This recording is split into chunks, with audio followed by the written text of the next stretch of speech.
한미 군 당국이 미 2사단 210 화력 여단을 잔류시키기로 결정하면서 동두천 시민들이 반발하고 있습니다.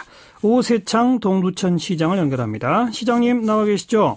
예, 안녕하세요. 네. 오세창입니다. 동두천 지역에 미군 부대가 여러 개 있죠? 예, 뭐 미 2사단이죠, 뭐. 그 전체 캠프는 여러 군데 있습니다. 그러니까 몇 개 캠프고 동두천 지역의 몇 퍼센트 정도 차지하고 있습니까? 저희 동두천에 뭐 캠프로 따지면은 한 5개 캠프가 있고요. 예. 나름대로 우리 전체 면적의 한 42%를 차지하고 있습니다. 42% 거의 절반이군요. 예, 그렇죠. 그 가운데 요번에 잔류시키기로 한 210 화력 여단이 제일 큰 곳이라면서요? 그렇죠. 그게 제 캠프 KC의 제일 큰 캠프에 위치하고 있습니다. 그거는 저 전체 면적이 얼마나 되고 동두천에서 어느 정도 차지합니까? 그것도 뭐 그거를 캠프 KC하고 호비하고 같이 부대가 붙어 있습니다. 예. 이게 붙어 있는 부대가 우리 평으로 얘기하면 한 1,000만 평 정도가 되죠. 예. 그게 몇 년도부터 있었던 거죠? 그게 51년도부터 있었으니까요. 아하. 그러니까 뭐 60년이 좀 넘은 거죠. 자, 2016년까지 평택으로 가겠다고 했다가 뒤집어졌습니다. 어떻게 보세요? 글쎄, 어떻게 보면 좀 저희 시민들 입장에서는 뭐 분노하고 허탈한 거죠. 예. 나름대로 뭐 2016년도에 가겠다고 하는 것이 우리의 의사대로 간 것이 아니라 일방적으로 결정을 한 거 아닙니까, 국가에서. 예. 그렇게 하고 또 일방적으로 또 뭐 못 간다 그러면 예. 우리가 그 기지를 활용한 어떤 계획이라든가 뭐 그런 것들이 이제 다 물거품이 되니까 정말 분노와 허탈감을 느낍니다.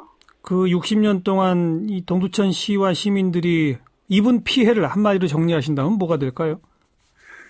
글쎄, 저희들이 이제 받은 피해라고 그러면 뭐 일단 뭐 이미지 자체를 우리는 손상을 계속 받아왔고요.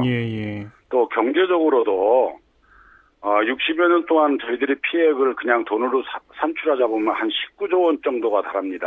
아하. 연간 3,200억 정도로 우리 경기개발연구원에서 조사한 바로 하면 1년에 한 3,200억 정도를 우리는 손해를 보고 있다. 또 지방세 손실만 해도 연간 한 430억 정도가 우리가 손해를 보고 있다 그렇게 판단을 지금 하고 있습니다. 그래서 정부에 이 보상 차원의 지원을 해달라 벌써 10년 넘게 요구해 왔지 않습니까? 네, 그럼요. 보상이 이루어진 게 있나요?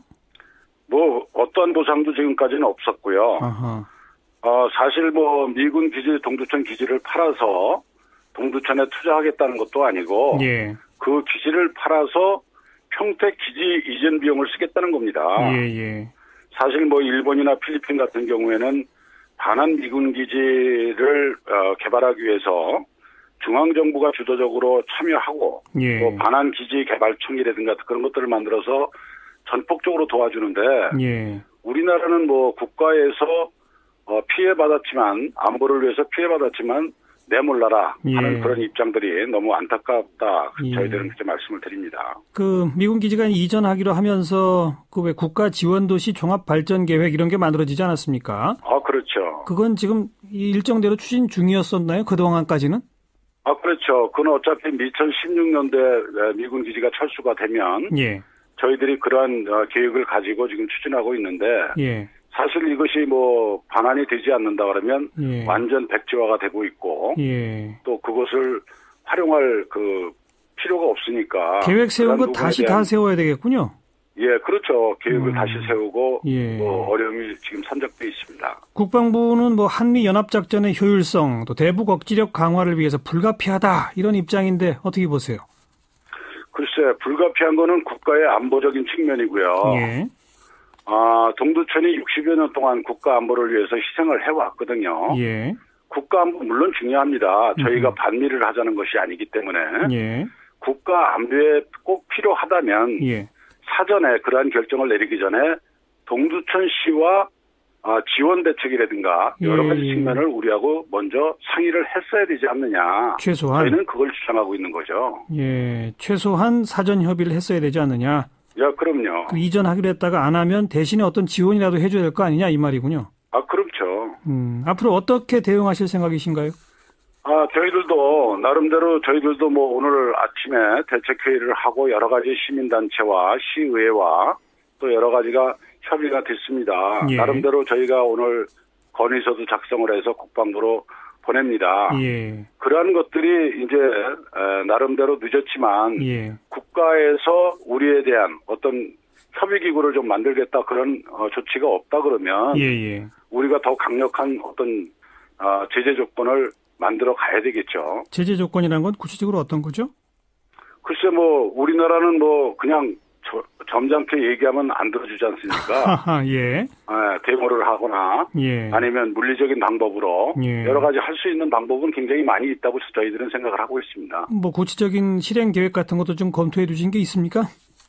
지금 뭐 어차피 동두천시에서도 시민들이 다 분노하기 때문에 시민들 걸기대회라든가 예. 아니면 뭐 상경 집회를 한다든가 예. 또 아니면 미 이사단에 대한 어떤 제재 조치를 한다든가 뭐 등등 여러 가지가 있다고 저는 생각을 합니다. 미 이사단을 직접 제재할 수 있을까요? 아니 뭐 그게 법에 어긋나더라도 우리의 생존권이 걸려 있는 문제이기 때문에 예. 그것은 뭐 그냥 돼도 그만이고 안 돼도 그만이 아니라 예. 우리 시민들의 먹고 사는 문제가 걸려 있는 거거든요. 예. 근데 그거를 그냥 국가에서 무시해버린다 그러면 우리도 살기 위해서는 몸부림을 쳐야 되지 않겠습니까? 절박하면 알겠습니다만 군부대를 어떻게 제재하죠, 시민들이? 글쎄, 그거는 뭐 어쨌든 법에 어긋나는 일이지만 예. 뭐 또 다른 방법들이 있겠죠. 어떤 방법입니까? 글쎄요. 그걸 뭐 언론에다 이렇게 표하기는 좀 어려운 것 같고. 예. 뭐 혹시 그 부대 정문 앞에 그냥 시민들이 진을 치겠다 이런 건가요? 뭐 그것도 하나의 방법이 될 수도 있겠죠. 이런 등등을 다 검토하고 계시다? 예. 알겠습니다. 여기까지 말씀 듣죠. 고맙습니다. 예, 고맙습니다. 오세창 동두천 시장이었습니다.